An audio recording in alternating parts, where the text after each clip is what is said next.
황교안 전 총리가 자유한국당 당대표 출사표를 던졌습니다. 차기 대선 주자 선호도에서 처음으로 1위를 기록하며 훈풍을 예고했는데 난관도 만만치 않습니다. 한편 손혜원 의원에 이어 한국당의 장제원, 송원석 의원도 이해충돌 논란에 휩싸였습니다. 배재정 전 더불어민주당 의원, 이상일 전 새누리당 의원과 짚어보겠습니다. 두 분 안녕하십니까? 예, 안녕하십니까? 오셨습니까? 자, 황교안 전 총리가 자유한국당 전당대회 출사표를 던졌습니다. 일단 오늘 출마 선언하는 이야기 저희가 준비를 했는데요. 듣고 오시죠. 과거로 퇴용하고 있는 위기의 대한민국을 반드시 되살려내겠습니다. 무덤에 있어야 할 386 운동권 철학이 21세기 대한민국의 국정을 좌우하고 있습니다. 한반도 평화의 시계 바늘이 거꾸로 돌아가는 것이 아닌가 많은 국민들께서 크게 염려하고 계십니다. 김정은을 칭송하면서 북한을 찬양하는 세력들이 당당하게 광화문 광장을 점령하고 80년대 주체 사상에 빠졌던 사람들이 청와대와 정부, 국회를 장악하고 있습니다. 북한의 독재와 인권 탄압을 놓아두고 진정한 한반도의 새 시대를 열 수는 없습니다. 자, 배 의원님 일단 어떻게 들으셨습니까? 네, 아마 황교안 전 총리는 당내에 있는 친박 세력이랄까요? 강경하신 분들에게 먼저 좀 호소하시겠다는 마음을 먹으신 것 같아요. 사실 지금 북미 정상회담, 2차 정상회담도 조만간 열릴 것이고 예. 한반도에 이 훈풍이 불고 있지 않습니까? 그런데 이분이 지금 말씀하시는 건 주체 사상, 운동권 철학, 무덤에 가야 하고 이런 말씀을 하시는 걸 들으면서 당장은 당내 결속에 도움이 되실지 모르겠습니다만 또 한편으로 보수의 통합을 말씀하시잖아요. 그러니까 이렇게 매치가 되지 않는 이런 상황들을 어떻게 뚫고 나가시겠다는 걸까? 저는 그런 의문이 좀 오늘 출사표를 들으면서 많이 들었습니다. 알겠습니다. 이전과 달리 목소리에 힘도 상당히 들어간 것 같은데 의원님은 어떻게 보셨습니까? 그러니까 그제 국회에서 규탄대회 예. 할 때하고 또 많이 다른 모습이라는 평가가 벌써 나오고 있습니다. 오늘 상당히 대비를 많이 하신 것 같아요. 그래서 목소리에 또 힘을 주고 또 중요한 대목은 더 힘을 주고. 예. 그러니까 일단은 한국당 지지층이 불안해하는 그 문제를 전국으로 짚으려고 노력한 것 같아요. 그러니까 지금 현 정부의 이 각을 제대로 세우겠다. 그래서 내가 앞으로 그러면서도 또 통합을 강조를 했거든요. 그러니까 당대표가 되면 보수 통합의 중심축이 되겠다. 예. 이 메시지인 것 같아요. 그래서 일단은 정권과 확실히 선명하게 각을 세워서 본인의 자리를 매김을 하고 그렇게 해서 당권을 잡고 나서는 소위 보수의 외연을 확대해 나가겠다. 그러니까 지금 바른미래당에 대한 질문도 나왔지 않습니까? 예. 그러니까 바른미래당 쪽에서도 헌법적 가치를 같이 공유한다면 근데 그 헌법적 가치는 자유민주주의 체제와 시장경제 이걸 같이 한다면 근데 바른미래당도 그런 입장이죠. 그러니까 저는 통합을 할 수 있다 이런 이야기를 하신 것 같아요. 그러니까 본인의 일단 당권 도전을 하는 상황이니까 일단 당에 계신 분들에게 어떤 호소력을 전달하기 위해서 노력한 것 같습니다. 출마 자격 관련해서도 논란이 많이 있었는데 사실상 자격 논란은 좀 사라졌다고 볼 수 있는 것 같습니다. 한국당 선관위에서는 괜찮다고 했는데 김병준 위원장이 이걸 뒤집거나 하긴 좀 어렵지 않을까요? 어려울 것 같습니다. 저도 안 된다라고 얘기하기엔 너무 많은 일들이 진척이 되어 있는 상황이어서 김병준 비대위원장이 이런 말씀 좀 합니다만 이미 힘이 좀 빠진 상태지 않습니까? 전당대회가 임박해 있고 그렇기 때문에 뒤집는다고 했다가 지금 컨벤션 효과를 한국당이 누리고 있는 상황에서 그게 완전히 이렇게 수그러들 그런 이제 문제도 있겠습니다만 당내의 반발을 다 마무리하기가 힘들 테니까 아마 이 출마 문제는 자격 문제는 뭐 유야무야 내지는 뭐 이제 선관위의 결정에 따라 비대위도 추인하는 이런 형태가 될 것 같은데 좀 아쉬운 것은 예. 전당대회를 준비하면서 당연히 당원 당규를 손을 봐야 되거든요. 네. 혹시 이번 전당대회에서는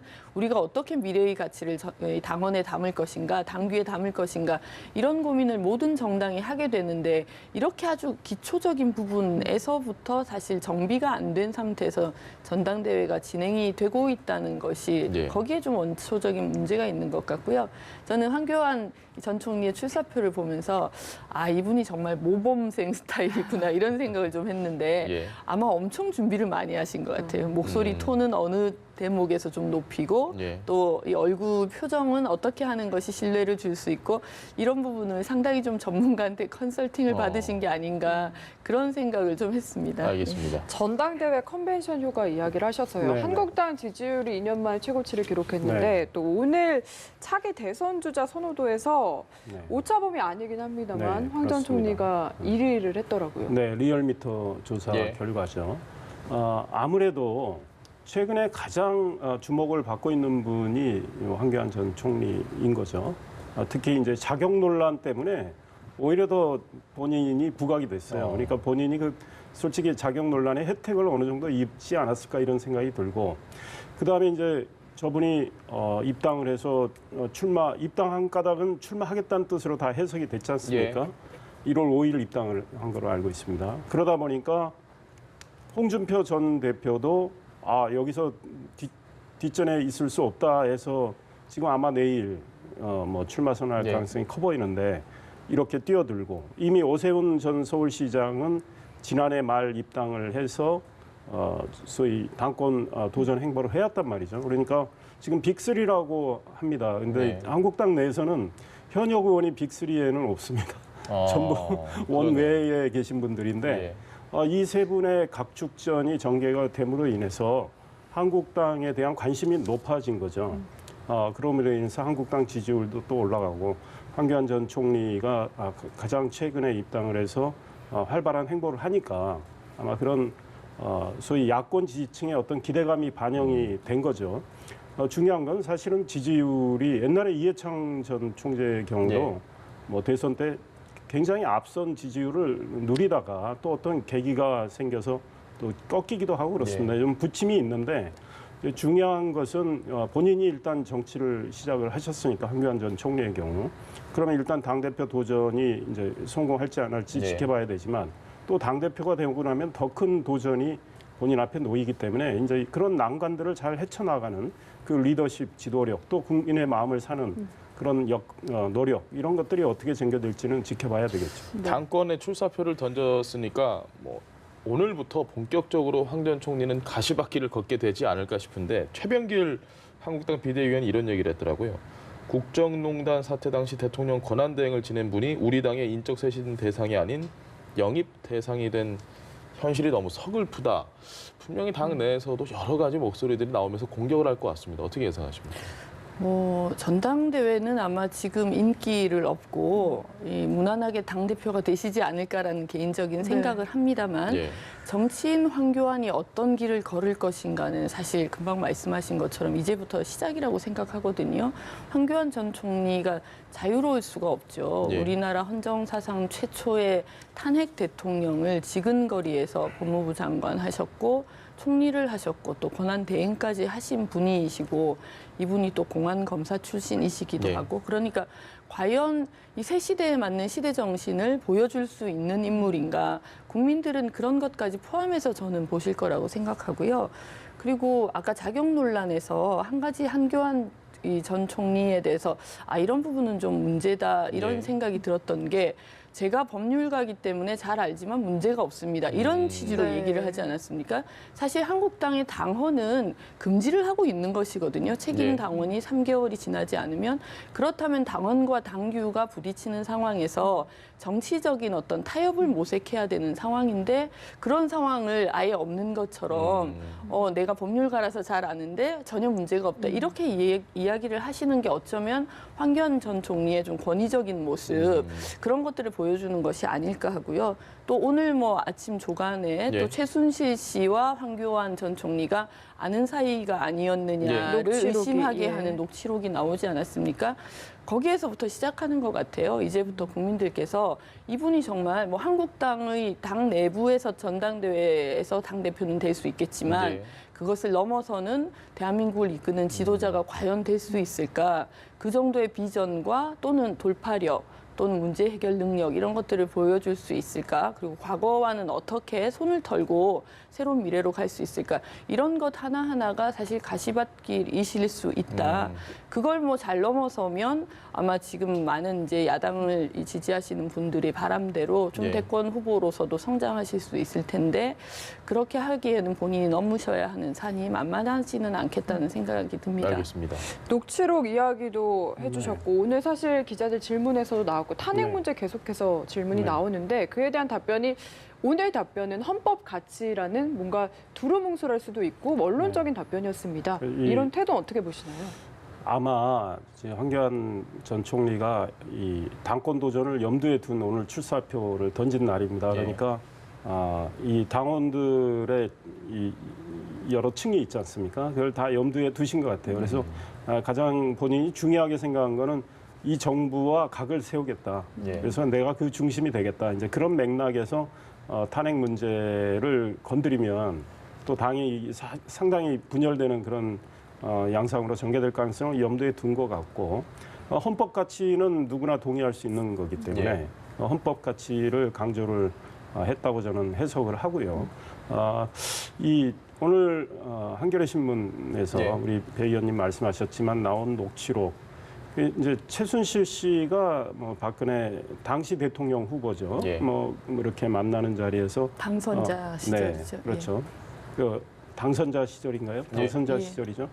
그래서 저 황교안 당시 이제 변호사죠. 뭐 거론을 한 것 같은데 제가 보기에는 저도 당시에 그때 대변인으로 활동을 했고 그런데 저분이 황교안 전 총리가 그 당시 대선에 어떤 뭐 관여했다라는 인식은 전혀 없었어요. 뭐 그래서 물 밑에서 도와주셨는지 안 도와주셨는지 모르지만, 예. 근데 이제 오늘 황교안 전 총리가 그 이야기에 대해서는 분명히 답을 했죠. 그러니까 나는 최순실이라는 분을 전혀 알지 못했다. 나중에 정부에서 일할 때 이제 찌라시를 보고 그 이름을 알게 됐다 예. 했는데 뭐 그거는 저는 황교안 전 총리 말이 맞지 않을까. 그리고 저게 사실은 진실을 그대로 해서 어디가 맞다고 하기는 어려운 측면들이 또 있죠. 알겠습니다.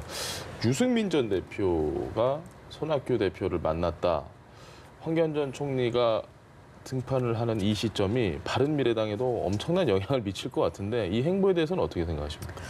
뭐 사실은 우리 이상일 의원님께서 이런 부분들에 대해서는 더 깊이 아실 것 같은데 뭐 저의 생각으로는 바른미래당도 내년 총선을 준비해야 되는 상황이고 예. 또 선거제 개편이 원하는 대로 돼서 연동형 비례대표제가 되면 다당제로서 사실은 이제 좀 지금 현재 작은 정당들도 상당히 어떤 의석을 확보할 수 있는 이런 시스템이 될 텐데 예. 이것은 이것대로 지금 막혀 있고 그리고 컨벤션 효과를 자유한국당이 누리고 하면서 좀 되게 좀 속내가 복잡하실 것 같아요. 뭐 보도를 통해서 나오는 것에 따르면 유승민 대표가 손학규 대표를 만났는데 이견을 좀 좁히지 예. 못했다. 이렇게 나오시는 것으로 봐서 그리고 그런 것들이 보도가 되는 것으로 봐서 바른미래당에도 어떤 좀 앞으로 변화를 점칠 수밖에 없지 않는 상황 이런 게 아닌가 어떤 하는 변화를 생각이 예상하십니까? 좀 되고요.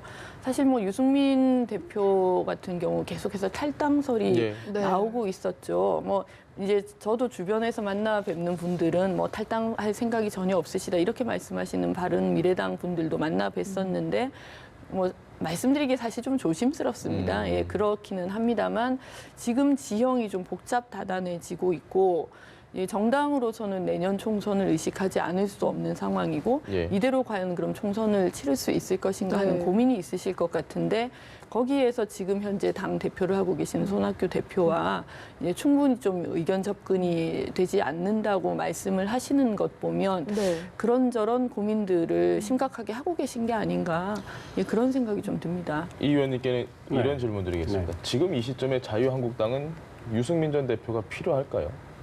지금 한국당 현 시점은 뭐 아닌 것 같아요. 그런데 예. 이제 당 대표가 되시는 분이 저는 어떤 분이 당 대표가 되더라도 결국은 하나가 돼서 내년 총선 치르자 이런 분위기로 흐를 가능성은 상당히 있습니다. 예. 그런데 사실은 어떤 분이 되느냐에 따라 그 속도가 빨라질 수 있고 또 좀 더디게 갈 수도 있지만 올해 하반기쯤에는 통합 가능성은 상당히 커지지 않을까 이런 생각을 해봅니다. 그런데 만약에 당대표 되는 분이 적극적으로 예. 뭐 유승민 의원이나 바른미래당 쪽에 손을 내밀면 고민이 깊어질 거예요. 그러면 지금 정체성 문제를 놓고 바른미래가 지금 서로 이견이 있는 거 아니겠습니까? 네. 유승민 의원 뭐 보도에 따르면 지금 손학규 대표는 중도를 지향하겠다. 예. 그러니까 진보 보수를 좀 다 아울러서 우리가 중도 지향적으로 가겠다 이런 입장이고 유승민 의원은 나는 개혁 보수다. 예. 이제 이런 거란 말이에요. 그러니까 좀 더 보수성을 강하게 이야기를 하고 있기 때문에 그렇다면 자유한국당의 당대표 되는 분이 적극적으로 바른미래에 다가간다면 이제 바른미래가 고민이 될 거예요. 그러면 바른미래가 오히려 갈라질 가능성도 배제할 수 없다 이런 예. 생각이 듭니다. 네, 말씀하신 대로 만약에 황교안 전 총리가 대표가 된다면은 사실 유승민 전 대표 입장에서는 돌아갈 명분이 약해지는 거 아닌가 싶거든요. 오늘 바른미래 하태경 의원이 그런 이야기를 했습니다. 예. 그러니까 어찌됐든 황교안 전 총리는 박근혜 정부에서 핵심적인 역할을 했던 분이기 때문에 탄핵에 찬성했던 유승민 의원이나 이런 분들이 이제 명분이 좀 약해지는 거죠. 그렇기 때문에 아마 황교안 전 총리가 당대표가 돼서 얼만큼의 강도로 통합 노력을 할지에 달려 있다 이런 생각 되는데 정말 통합 노력을 진정성을 가지고 한다면 예. 고민은 하실 것 같아요. 그런데 그게 뭐 섣불리 빨리 이루어지기는 어려울 것 같다. 그다음에 오세훈 전 서울시장이 만약에 된다. 당대표가 된다 그러면 통합 가능성은 좀 더 속도를 낼 수 있겠다 이런 생각이 들어요. 오세훈 전 시장은 또 같이 네. 잠시 같은 정당을 했고 그다음 좀 더 좀 젊고 개혁적인 측면이 있기 때문에 알겠습니다. 지금 국회는 여야를 떠나서 이 이해 충돌 문제가 정말 뜨겁습니다. 뭐 손혜원 의원에 이어서 일단은 장제원 의원 얘기 먼저 해보시죠. 자신의 친형인 장제국 씨가 총장으로 있는 동서대 대학의 재정 지원을 늘리려고 했다. 문제는 장제원 의원이 예결특위 간사였다는 거죠. 이 부분은 어떻게 보십니까? 저는 사실 장제원 의원과 지역구가 같아서 사실 오히려 말씀드리기가 더 좀 조심스러운 것 예. 같습니다. 어떤 분은 그게 바로 이해 충돌 지점이다 이렇게 또 말씀을 하시던데요. 예. 그런 것 같아요. 뭐 이제 보도를 통해서 본 것을 종합하면 사실 그 역량 강화 대학이 되면 이제 어떤 위기를 국가 재정을 조금이라도 받아서 예. 이 넘어설 수 있느냐. 그렇지 않으면 정말 뼈를 깎는 그런 감축을 하고 이제 나쁘게 될 경우에는 진짜 시장에서 퇴출될 수도 예. 있는 이런 위기가 될 수도 있는 것 아니겠습니까? 그런 측면에서 이제 예결위 간사하다 보니까 장제원 의원이 역량 강화 대학에 대한 국가의 지원을 더 늘려라 이렇게 이제 요구를 한 것 같고요. 이 부분이 장제원 의원의 이제 일가가 운영하고 있는 뭐 사실 어머니가 이사장이시고 네. 뭐 형님이 또 총장으로. 총장이시고 그런 상황이기 때문에 이해충돌 지점이다 뭐 이렇게 이제 좀 볼 수 있는 것 같은데요. 뭐 그리고 송원석 의원의 경우에는 네. 또 이제 김천역을 살리기 위한 그런 이제 이 많은 노력을 본인이 했다고 스스로 기재부 차관 시절부터 노력했다 이런 인터뷰까지 하시고 이번에도 이 예결특위 이런 과정에서 또 이제 김천역을 발전시키는 부분에 대해서 이제 언급을 하시고 이런 것들이 문제가 되는데 저는 특정 사안에 대해서 지금 법률적으로 그럼 이게 이해 충돌이다 아니다를 섣불리 이야기하기는 또 조심스러운 면이 있는 것 같아요. 왜냐하면 지금 공직자윤리법에서 이해 충돌해서는 안 된다는 정도의 선언적인 의미는 있지만 현재 그렇게 했을 경우에 처벌 어떻게 규정이 처벌할 없죠. 것인가 이런 부분들이 미비한 것이거든요. 예. 그럼 다시 좀 원론으로 돌아가서 손혜원 의원의 경우에 처음에는 투기 의혹이라고 시작했지만 예. 점점 분위기가 투기는 아닌 것 같고 이해 충돌은 맞는 것 같다. 예. 이런 식의 논의가 되지 않았습니까? 그래서 국민들께서도 이해 충돌이라는 게 공직자 내진 정치인에게 중요한 어떤 이 항목이 되는구나라고 인식을 이제 하시고 계실 텐데 이 과정에서 지금 야당 의원들의 이 뭐 이해 충돌 가능성 있는 케이스들이 나온 거잖아요. 그렇다면 이 대목에서는 정말 우리 공직자 내지 국회의원들이 이해 충돌 부분을 어떻게 하고 어떻게 받아들이고 어떤 부분은 해서는 안 되고 어떤 부분은 해도 되는지 이런 것들을 저는 제도적으로 정비를 하는 개념도 확실히 잡고. 그렇죠. 그런 이제 중요한 우리가 어떤 이 갈림길에 섰다는 생각이 듭니다. 그런 면에서 저는 좀 나경원 원내대표의 발언이 좀 상당히 아니냐. 개인적으로는 좀 안타까운데 야당에서 물타기라고 볼 수 있는 지점은 있을 것 같아요. 예. 손혜원 의원 건이 터졌는데 이 부분이 나오니 물타기다 이렇게 얘기하실 수는 있지만 그렇다 하더라도 원내대표께서 우리 당의 경우에는 이해 충돌에 불과하다 이런 식으로 말씀을 하시니까 그럼 이해 충돌 자체가 문제가 있다는 건지 없다는 건지 그걸 알 수 없는 상황이 됐거든요. 네. 이런 부분들은 저는 좀 겸허하게 누가 어떻게 이해 충돌 지점에서 이렇게 헷갈리는 그런 일들을 했었는지 제대로 좀 따져보고 그 이후에 그럼 제도는 어떻게 정비할 것인지 네. 이렇게 좀 단계적으로 합리적으로 접근하려는 노력이 지금 국회에서 필요할 것 같아요. 알겠습니다. 물타기 부분 의원님께도 좀 의견을 물어야 될 것 같습니다. 그러니까 야당 입장에서 물타기라고 주장할 수는 있는데 그 저런 사례가 안 나왔으면 되는 거죠. 그러면 여당이 물타기 하려고 해도 못하는 건데 예. 저는 뭐 무소속으로서 제3자 입장에서 본다면 이 손혜원 의원, 그다음에 장제원 의원, 송원석 의원 다 이해충돌 금지 원칙에 위반된다. 전부 다. 이렇게 저는 생각을 하고 다만 손혜원 의원의 경우는 그거 말고도 다른 사람들이 꽤 있습니다. 본인이 문화재청 문화재위원으로 자기가 가까운 사람 2명 추천해서 다 됐고 또 본인의 아버지에 대해서 뭐 오해의 소지가 있어요. 보훈처장 만나서 뭐 해서 결국은 독립유공자가 됐고 근데 이런 대목들은 직권남용 뭐 혐의도 뭐 따져볼 수는 있어요. 그렇기 때문에 손혜원 의원의 문제는 사실 뭐 제법 광범위한 상황이다 이런 지적을 하고 싶고 장제원 의원의 경우에 애결이 간사로서 뭐 역량 강화 대학에 대해서 일반적인 지원을 이야기했다고 하지만 본인의 뭐 가족이 운영하는 학교가 있기 때문에 또 역량 강화 대학으로 지정이 돼 있었기 때문에 저 발언을 하지 않았어야 된다고 생각을 하고 송원석 의원 이 김천역 바로 앞에 물론 상속받은 건물입니다. 오래전에 40년 전이기 40년, 때문에 예.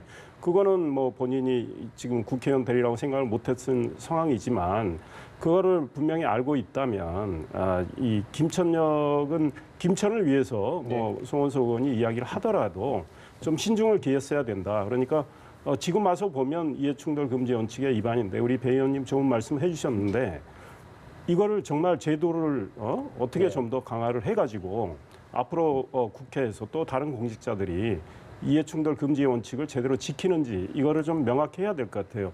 하나 첨언한다면 주식에 대해서는 지금 백지신탁도 하고 하지만 네. 부동산에 대해서는 또 아무런 예. 그 규정이 없기 때문에 이번 일을 계기로 국회에서 입법을 제대로 해야 되겠다 이런 알겠습니다. 생각입니다. 네, 두 분 말씀 여기까지 듣겠습니다. 배재정 전 더불어민주당 의원, 이상일 전 새누리당 의원과 함께했습니다. 말씀 잘 들었습니다. 고맙습니다. 감사합니다.